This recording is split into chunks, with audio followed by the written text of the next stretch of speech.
There was a man with immense will, yet his mother scoffed, claiming his books were only fit for wrapping medicine. He was exceptionally talented and independent, revealing a profound capacity for critical thought and insightful observation from a very young age. In his youth, he completed a work that would later be hailed as a philosophical masterpiece, The World as Will and Representation.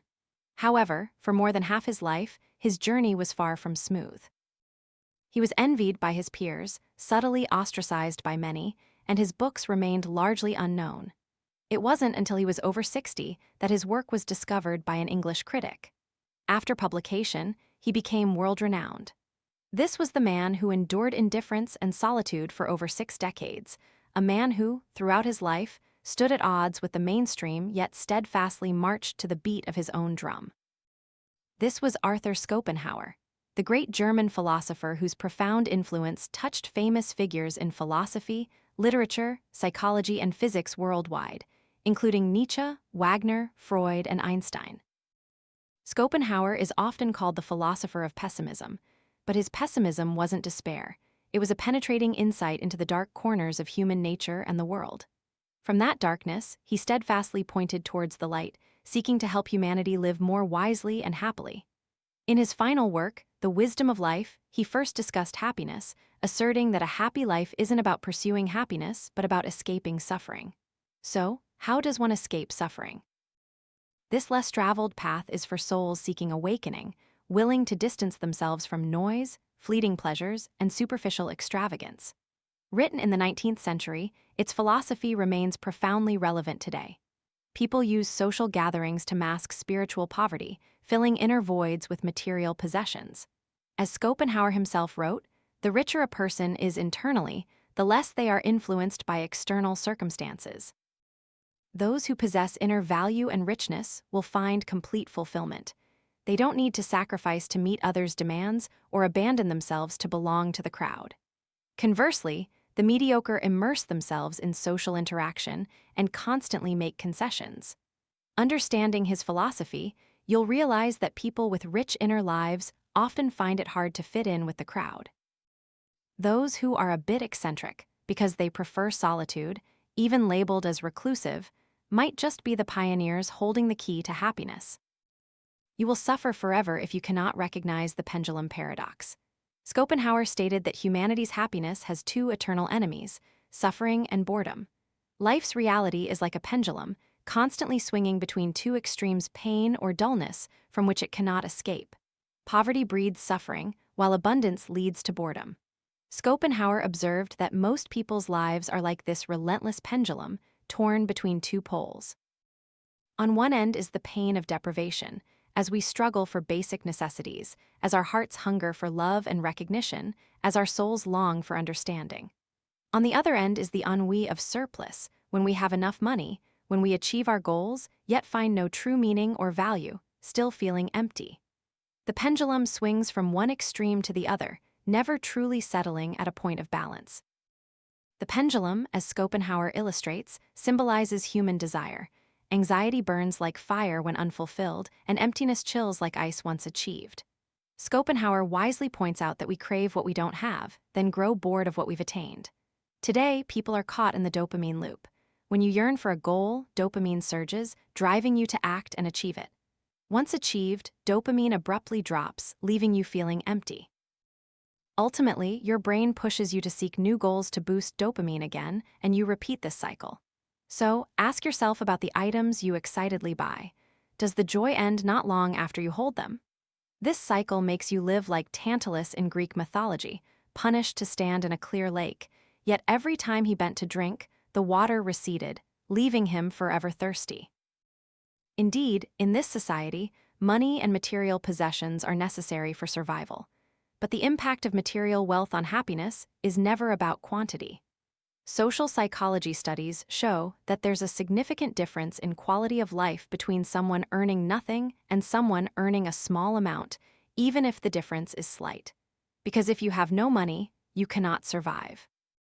However, for someone earning $1 million compared to $100 million, despite a $99 million difference, the level of happiness remains almost unchanged after basic needs are met. When you chase $100 million or $1 billion, happiness doesn't increase exponentially. It's like a bottomless pit. The hedonic treadmill theory in modern psychology also supports Schopenhauer's philosophy. People believe they're running forward, but they're actually staying in the same place. Science concludes that when you achieve a goal, such as buying a house or getting a promotion, you are only temporarily happy before quickly returning to your original baseline happiness.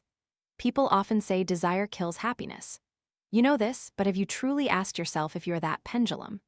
Do you constantly feel a sense of lack, not having many things, not experiencing travel, not eating exotic foods, or not being able to shop freely, not getting promoted, still being suppressed by others? Or do you have a stable career, a fulfilling life, yet still constantly seek pleasure and diversion to fill a dull existence? Are you living as Schopenhauer described, like a thirsty person in the ocean? The more salt water you drink, the thirstier you become. So, which way are you swinging? You'll find that whichever side you lean, you'll still exhibit characteristics of the other. Life is an endless, meaningless acrobatics, a constant, perplexing repetition between gain and loss. Schopenhauer foresaw this in the 19th century. He and other enlightened thinkers pointed to a single escape. But living perpetually as this pendulum, you will never truly be happy. Instead of chasing the pendulum, instead of being endlessly swayed by external factors, embark on an inner journey, living a life rich and abundant within.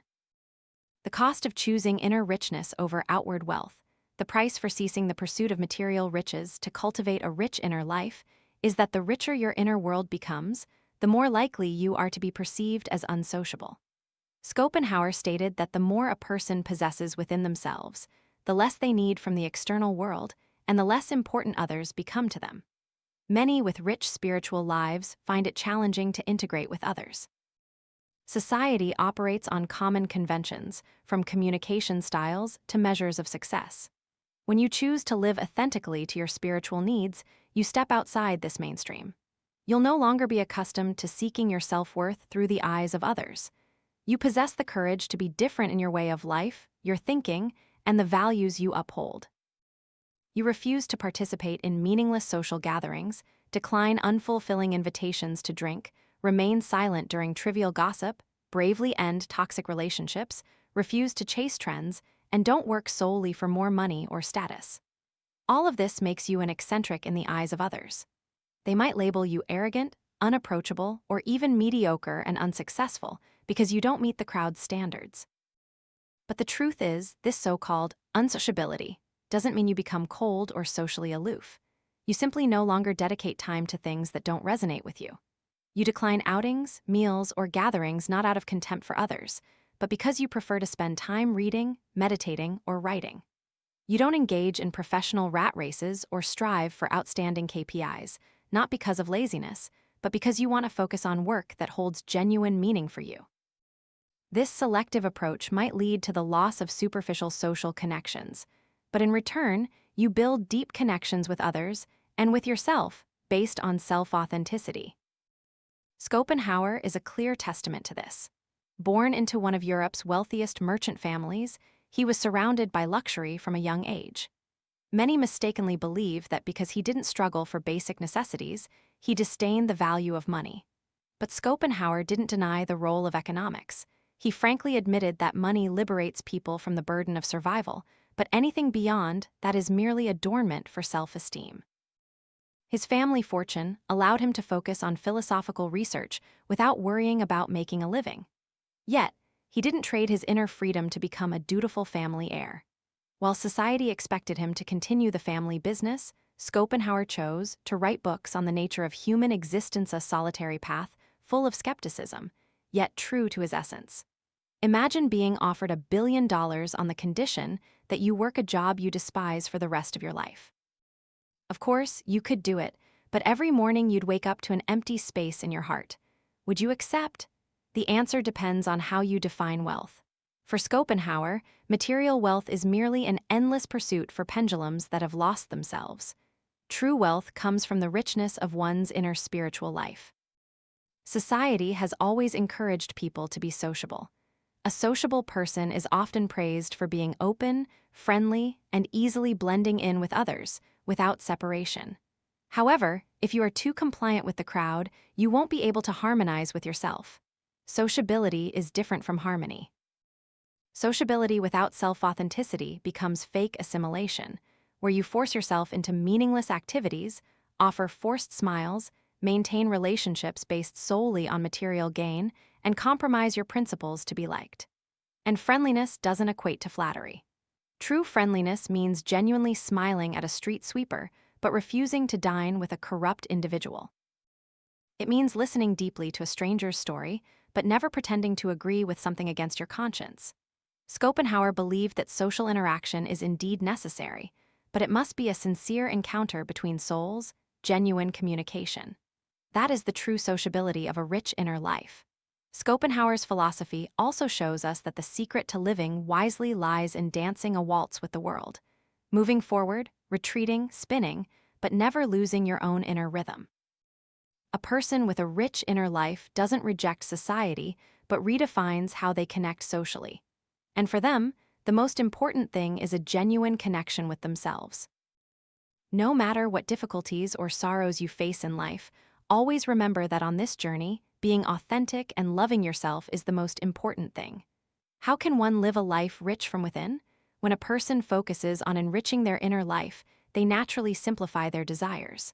They minimize unnecessary wants to reduce worries. Don't you see? Adults get lost in a forest of desires. But when a baby lies in its mother's arms, with enough milk and good sleep each day, a happy smile is always on its face. Schopenhauer pointed out that to avoid chasing desires, the most important thing we must do first is to learn to let go of worries about the future and regrets from the past, and instead enjoy the present. Thoughts about the past, such as, "Why didn't I seize that opportunity back then, and now I suffer like this?" Or, "Why did that happen to me?" will only increase regret. And worries about the future, like, "If I don't buy a house now, will prices skyrocket?" Or, "If I'm old and have no money, how will I live?" These kinds of worries will destroy your mood and your ability to focus on the present. Schopenhauer sincerely advises that regarding future outcomes that haven't occurred, live as if they never will. Don't let tomorrow and yesterday steal the breath of today. Schopenhauer doesn't urge us to abandon all desires for material possessions, but reminds us that true freedom begins when we know the boundary between genuine needs and fleeting illusions. Everything after that is just a meaningless social game. Let money be a tool that serves your spiritual life, instead of becoming a prisoner of your own desires. The next step is to clearly know what you want to do. From a young age, Schopenhauer clearly understood the path he would take in life. He said, "When a person silently knows what is destined in their heart, they will be like a worker bee building its hive, striving to fulfill their destiny." A truly rich inner life belongs to those who clearly know what they want and steadfastly pursue it. To achieve this understanding, we need to cultivate discipline and accumulate knowledge. Only then can we realize what suits us and create value from our work. In his first and second years of university, Schopenhauer built a multidisciplinary foundation of knowledge from subjects like physics, physiology, botany, zoology, and law.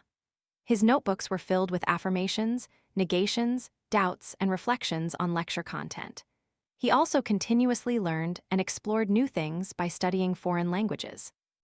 Schopenhauer mastered 7 languages, a key that helped him read and fully understand classical works. Books are a miniature world. Those who don't read only live one life. He read widely across philosophical and classical literary works, treating books as spiritual friends that allowed him to converse with great minds. This continuous accumulation of knowledge and wisdom through reading, coupled with enhanced note-taking and critical thinking skills, helped him understand himself better and realize his mission early on. Understanding oneself is the first door to freedom. No matter your age or profession, it's never too late to learn to understand yourself comprehensively and deeply. Read books, develop your abilities, change your learning methods, and discover your interests and strengths. When you clearly understand yourself, you'll know what you're good at and what your life's mission is, thereby dedicating yourself fully to your work, instead of doing everything merely for status, material gain, or competition. Next is to dedicate time to creative solitude.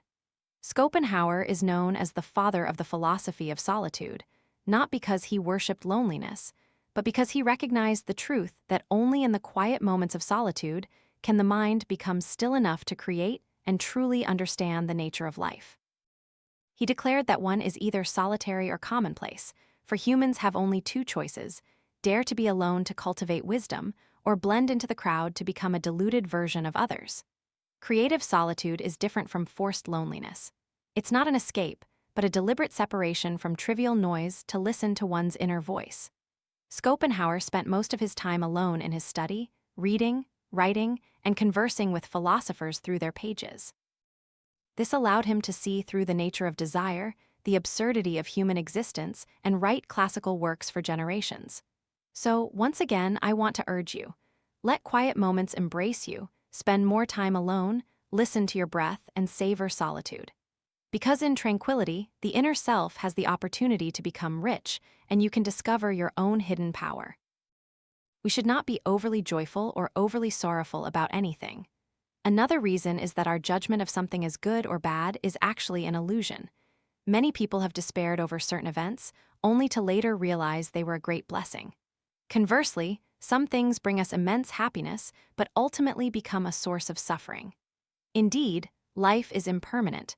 What we perceive as good or bad is merely a momentary perspective. Many have cried until their tears ran dry over a broken relationship, but years later, they realized it was an opportunity for growth. Conversely, some felt happy about a promotion, only for the new job's pressure to push them into depression. Schopenhauer did not advocate for indifference, but urged people to let go of attachment to immediate outcomes, recognizing that every event is a crucial link in the endless chain of cause and effect. The important thing is to keep the mind serene, not letting emotions carry us away excessively, not being overly joyful in good times, nor sinking into despair in bad times. Only then can we remain unswayed by external circumstances and steadfastly continue our inner journey. Finally, a classic quote from Schopenhauer: "A healthy beggar is happier than a sick king." Health is the foundation for everything, including the journey towards inner richness. In his book, he said, "The greatest folly is to sacrifice health for any other happiness." Please ask yourself, are you working to buy medicine for future ailments? Are you making yourself a slave to work, to money, only to use that very money to repair a body that is slowly falling apart? Or, simply in your daily routine, have you been sitting for hours without getting up to move around? Did you stay up late on your phone last night and go to bed late? How long has it been since you woke up early to exercise, to breathe fresh air and greet the sunlight? What have you eaten this past week? Is your body trying to tell you something, and are you ignoring it? Schopenhauer pointed out the truth that youth is the time to acquire wisdom, and old age is the time to practice it. But we often confuse these two, destroying our health in youth to gain wisdom in old age. Health is 1, everything else is 0. Without health, everything is merely flowers in the water, moon in the mirror. If you are not yet fully disciplined in protecting your health, not exercising regularly, not eating healthy and balanced meals, not aligning your sleep with natural rhythms to harmonize with the earth and sky, not regularly engaging in outdoor activities or sunbathing, etc., then you will never escape the endless pendulum swing of suffering. Only by living in a healthy body can wisdom truly shine. These are the core principles of happiness, Schopenhauer's thoughts on how to cultivate a rich inner life. I have tried to synthesize and present his profound philosophies in the simplest and most understandable way. However, to create a rich spiritual world, there is no single path. Every soul has its own direction, and each person has their own way of building their inner life. Schopenhauer's ideas in this book serve only as a reference map. Countless other methods can enrich our souls. For example, meditation and mindfulness. Although not explicitly mentioned in the book, Schopenhauer himself often sat in silence for hours. Or artistic creation. In The World as Will and Representation, he likened art to a lasting balm for human suffering. From the perspective of the 21st century, we see Schopenhauer's philosophy becoming a reality in an era where material excess has ironically produced an unprecedented spiritual desert. Lifeless faces scroll through phones on the subway. The incessant calls to buy, echo through live streams. The rise of FOMO culture, like young crowds patiently jostling for space at music festivals, or virtual lives created merely to prove one is living, while the mind remains asleep within. The endless, turbulent streams of consumerism. People buy dozens of outfits each month, but still complain they have nothing to wear. faces obscured by perfect filters. People lose their true appearance to transform into idealized versions in photos. New age illnesses like burnout syndrome and anxiety disorders have become invisible epidemics, exposing the poverty of the inner self amidst a sea of desires and pressures from expectations. The wellness craze grows ever larger. People spend vast sums on yoga retreats, expensive meditation courses, and body detoxes, yet still cannot detoxify their souls from desires and competition. The boom in tourism. People rush to every wonder, take photos, and check in, but never stop long enough to feel the breath of the earth and sky. Then there's the fast-paced culture. Hasty meals delivered to the door. Express relationships through Tinder. Children growing up in international schools who don't know how to sing a folk song. And now, the AI era, amidst smart cities from transportation to healthcare, from essay writing to content creation, humans are gradually losing their direct conversational skills and independent thought, borrowing artificial intelligence to race against time and earn more money. But one day, looking back, they will realize with a jolt that dependence on AI has turned them into a beta version of the technology itself, existing only to operate rather than to awaken and experience life. Ultimately, these human lives continue to repeat a pattern glorified by this materialistic society. Go to school, work, marry, get promoted, earn lots of money, then get sick and die, only to begin a new cycle of samsara. However, amidst this vortex, many awakened individuals choose a different path, turning inward to cultivate inner wealth. They meditate under the sunrise, live materially simply, enjoy solitude, and savor that space. They converse with books with absolute focus. They are eager to learn and preserve independent thought, as well as tranquility amidst the bustling city. They delve into philosophy, explore spiritual science, dedicate themselves to the community, and live with gratitude and a spirit of giving. They are different, not conforming to the crowd, yet they can harmonize with the earth and sky, with all beings, and with themselves. The unsociability of these individuals is not an antisocial pathology, but a conscious choice, made after deeply understanding the nature of life, just as the snow lotus can only bloom on the peaks of the Himalayas, not in a bustling city garden.